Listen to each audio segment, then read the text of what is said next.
What's happening, Panda Nation? Peter Von Panda here. This episode doesn't really fit into any category. It's just a story that I want to tell you because I remember vividly like it was yesterday. A story so haunting, so shocking, it will burn into your brain forever. And the story is basically when I first graduated college, ended up staying in Chicago, moved down to the Bucktown area, and like many homes in the Bucktown area that I was renting a room in, the garage is separated from the house. So if you are familiar with Chicago, this is going to be pretty obvious to you, but I grew up in Detroit and Detroit was really like this. Usually if you like these skinny houses that fit on a lot, then there's a little bit of a backyard.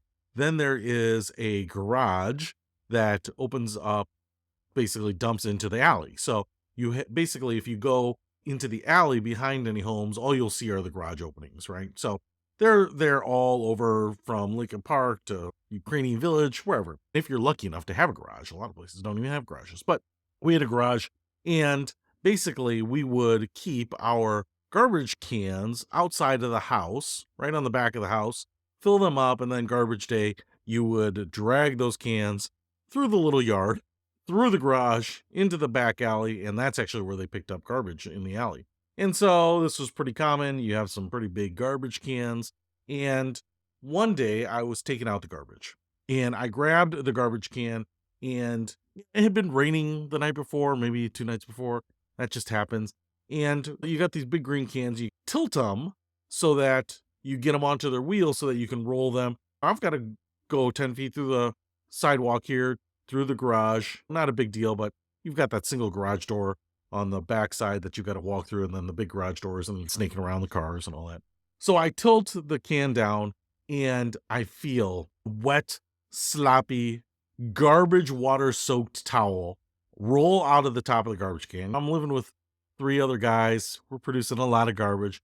Rolls out of the top of the can and plops right on my leg because I've got my foot under the garbage can to create a little bit of a pivot point so that I can tip it forward, and I can feel the warm, juicy garbage juice soaking into my pant leg and dripping down the sides of my leg.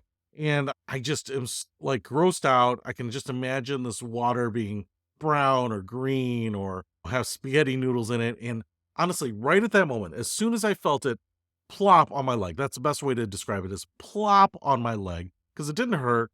It wasn't jarring or shocking. It's just you got heavy, wet garbage that's soaking wet on your leg.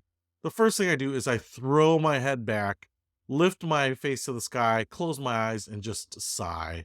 You're like, oh, because immediately I'm thinking, do I walk here with these garbage pans? I don't know that I want to keep them. I might just take them off here in the alley and put them in the garbage can. What about my shoe? At this point, I don't have a lot of money or anything, so did I just lose a pair of shoes because of this?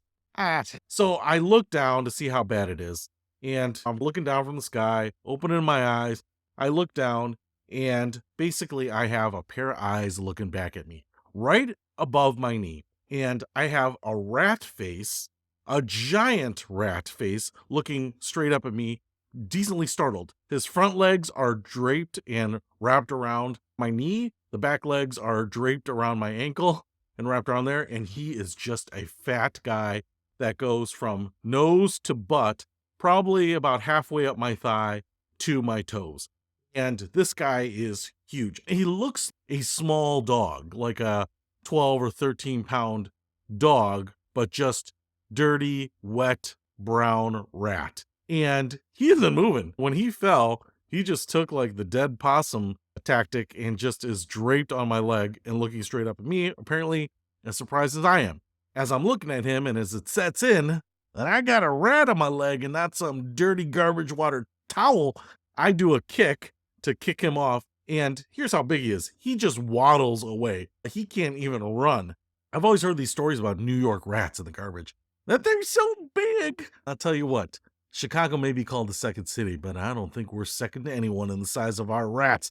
So the rat just waddled away in as much of a hurried state as he could. But this was not a running rat. This was not one of those scampering rats where if you went after him, you would not have been able to get him. I could have walked up to him and kicked him out of the yard if I wanted to. But at that point, I looked down. my leg is wet from where this wet rat was wrapped around it, but at least I was not sopping wet with garbage water. So that is my empty in the garbage surprise story from when I lived in Chicago. How about you? Ever get surprised by critters where you didn't expect them? It's happened to me more than once. I'll tell you some more stories later, but that's it for today, Peter.